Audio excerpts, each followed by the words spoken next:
Let's do it. Hey everybody, what's up? Welcome to the third in the series of talking about records I've made and the stories behind them. Today we're going to talk about Golden Age. Usually I have a record that I bring out, but I'm actually sold out of CDs and vinyl of this right now, so this will have to suffice. I guess it's very popular. Oh, I forgot my water. Today we are drinking the Kroger seltzer water in the mandarin orange variety. It's pretty tasty. I recommend it. Off to a pretty terrible start.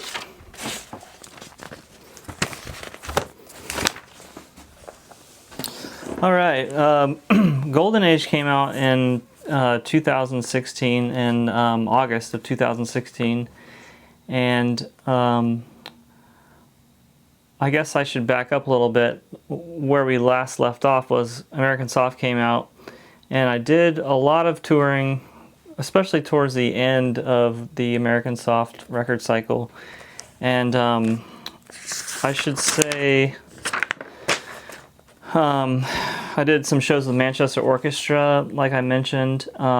We did this tour where Manchester Orchestra played these like quiet versions of their songs, like quiet, like they put out a record called Cope, and it was like super heavy, and so they put out an alternate version of that record called Hope, and it was those songs, and they were recorded like really kind of softly.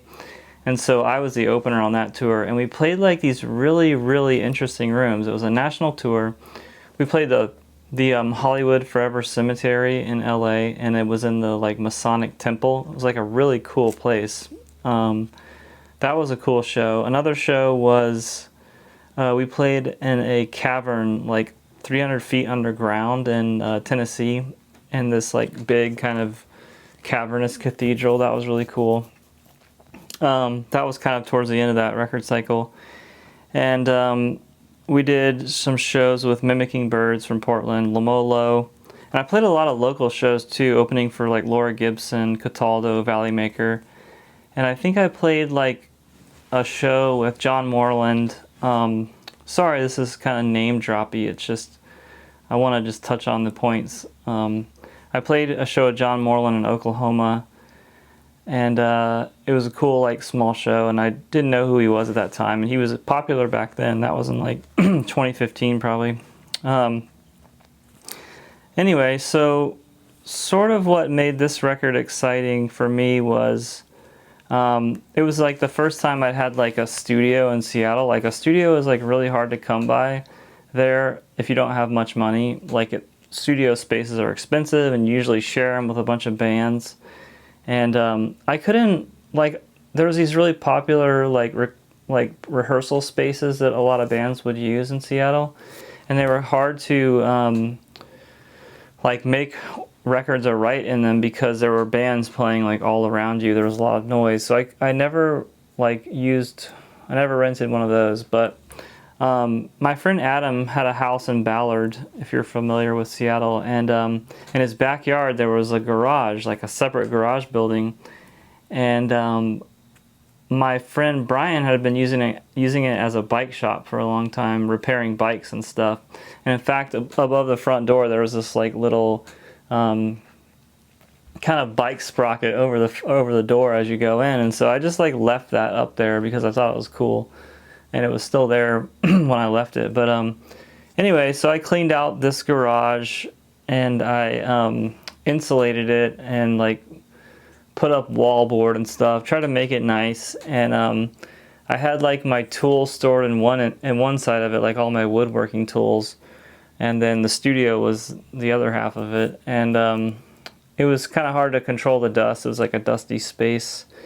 But it was a nice like place to write, and I had like a little heater in there, and in the winter I could get it pretty warm. But anyway, so I guess what was different about Golden Age was when I made American Soft, I had like a lot of time to make that record over like months and months and months, you know, kind of like put it together. But with Golden Age, I had been really busy, and I decided, okay, it's time to make a record. And I wanted to make something really fast. So I started writing it and recording it in like December of 2015. And I was done by February of 2016. So it was like a really fast record. I think I worked really hard on it for 3 months and it was done pretty much. So I tracked it in my studio and I mixed it in there, self-mixed it. And I had this guy, Ed Brooks, master it, a Seattle guy who's done all the Pearl Jam stuff, and he has a great ear, so that was really nice. One of the fun things I did on Golden Age was I had some people come in and play on some stuff, and always on my mind, my friend Daniel Walker came and played piano on that song. He's like a really great pianist, and he can write really cool stuff. And I went over to his house and he tracked some piano for the album, and that was really cool. And Andrew Joslin, he's a guy in Seattle who does like a lot of string arranging and string performance. He's part of this thing called the Passenger String Quartet, and he's done stuff with Bazan, David Bazan, and all kinds of people. But anyway, he wrote, composed, and recorded some like kind of string section stuff on shit, what song was that? Oh, Park Bench. Yeah, so all the strings on Park Bench are real strings, kind of overdubbed by Andrew. He did some violin and some viola kind of mixed together, and that was really fun to hear the playback on that. It was like really cool to hear someone lay down tracks like that. And it was like a little bit difficult to mix, honestly, because he sent me so many tracks, and they were like lots of overdubs, and I kind of like, there were so many that they sounded really rich, like too rich almost. So I kind of like didn't even use everything he sent me. I kind of like made it a little bit more minimal so you could actually hear the kind of scraping and like the kind of nakedness of some of the violins.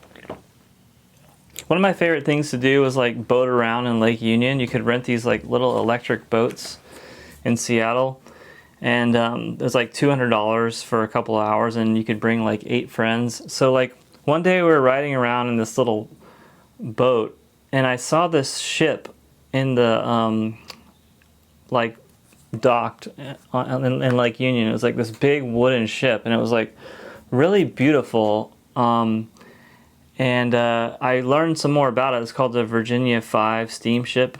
Basically, on the West Coast, like 100 years ago, there was all these like wooden steamships that would deliver cargo up and down the West Coast, and they would like pick up groceries. And like a lot of the little towns in the West Coast, especially in the Pacific Northwest, there weren't roads yet, and so these ships, these wooden ships, would deliver chickens or deliver groceries to these like little towns in the Pacific Northwest.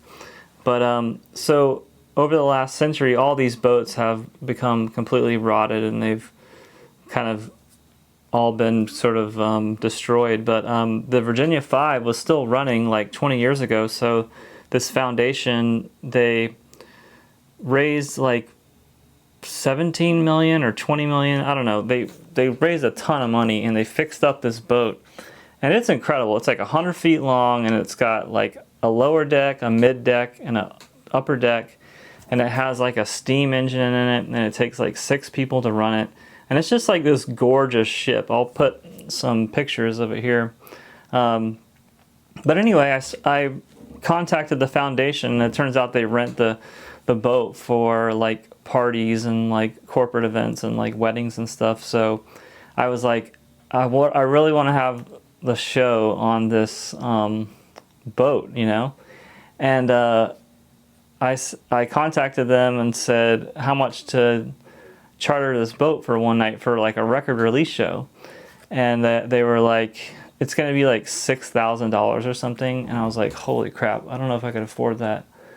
That was a lot of money, and they were like, we could do it dockside. That way we wouldn't have to hire the crew. And I was like, nah, we got to sail. We have to sail.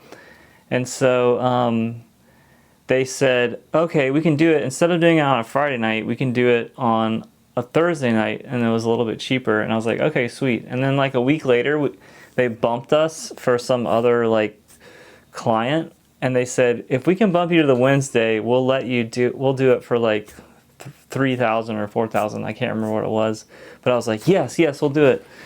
And so anyway, chartered this like steamship for the Golden Age record release show, and it was so cool. It was so awesome. We got like all these vendors, like Stoop Brewing in Seattle came, and they had their like a beer thing set up, and like we had an ice cream vendor, Molly Moons, and it was like a really awesome night. And people still email me about it, and like the sun went down, and we're like sailing in Lake Union, and going through the Fremont, and like all these lights and the other boats going by, and like it was an awesome time. But anyway, that was just like a memory from that period. One of the other cool things about Golden Age was some of the videos that I made with Spencer. We went to a Renaissance fair in Central Oregon to shoot the video for Golden Age, and it was a 2-day Renaissance festival, and we were both dressed up, and we weren't sure if we had permission to be there. We didn't contact anyone. We just like showed up, bought a ticket, went in, and started filming our music video. And we wound up meeting a bunch of people who worked for the festival, and meeting the organizer, and she was like, oh, this is so cool. She was really supportive, and she shared that single and the video with all of her kind of like community of Renaissance reenactors. This Renaissance fair did Renaissance fairs all up and down the West Coast. So there was a minute where like people were coming to our shows who were like kind of Renaissance-y, which was kind of fun. Anyway, we did a video for Park Bench as well with my friend Ings. She directed that. If you've seen it, it's like maybe I'll leave a link to that video. So anyway, we did like a big. This is probably the longest tour I've like ever done in my life. Like, we went on tour with Rocky Votolato. If you've heard of him, he had a record. He was doing a tour, a reunion tour, for his or like an anniversary tour, I guess, for his record Makers, which came out 10 years earlier. So he was like doing this big tour, and it was, I want to say it was like 6 weeks, like national tour, like a big long tour, and we were opening every night. And some of the shows were pretty well attended and pretty crazy. The weirdest night, this like might be like one of the weirdest shows I've ever played, was it was in September. I think it was September 3rd, maybe, of 2016. We played in Denver at the High Dive, this kind of like divey kind of place. And that night, there was some other big event, and I'm not sure exactly. It might have been several big events, but I think the Rockies were playing, had like a winning streak, and so the whole city was kind of partying for that. And there was also this big thing at Red Rocks. It was like this hip hop show or something called Mad Decent. I don't know anything about that, but apparently that show was letting out, and it was like our show was the after party. So I've never experienced like people being so drunk. Like, it was a packed club, and the way their stage works there is there's no like access to the stage like from the back. So to get onto the stage, you have to like sort of fight your way through a crowd. And there was like, it was a sold out show, and there was just like lots of people excited and partying. There were people doing cocaine in the bathroom that I encountered. There was people that were trying to get into the green room, and Rocky almost got in a fist fight with this kid who came down into the green room. Like, he just kind of came down there. He wasn't supposed to be there. And so that was awkward as hell. It was just like a weird night, and it was kind of funny, but after like towards the end of the night, I was like pretty tired of it. But anyway, that was a weird show, but everything else, all the other shows were cool. So after that tour, we came home, and we were home for about a week, and then we went to Europe for like a month, and directly after that, and that was the first time I'd toured Europe playing my tunes. So that was really fun. And we played in the UK, and we played in, I think we played a show in Paris, and a bunch of shows in Germany and the Netherlands. It was like really cool. We had like a really good time, and some of the shows were kind of small, but it was like good to get over there. And our friend Matt Brown, he actually lived in Hamburg, so he was able to kind of like get us a practice space and set us up with some instruments and stuff, so we were able to do that tour. But it was really fun, and I think by the end of that tour, like, I was like more exhausted than I've ever been.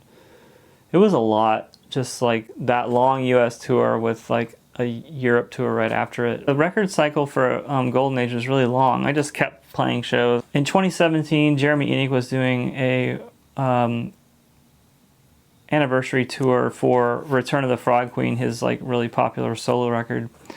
And so I got asked to play bass for that tour, and that was a couple of months long, pretty big national tour. And then I was able to open those shows like solo. It was kind of cool playing those songs because I was a big Jeremy Enigk fan like earlier in my life, and was pretty familiar with that record, so that was cool. Like at the end of that Jeremy Enigk tour, I think I played some like solo shows in Seattle, and then started kind of prepping for making my Holy Moly record. There were some big changes that happened like kind of around that time when Holy Moly came out and stuff, but we'll get into that in the next video. Yeah.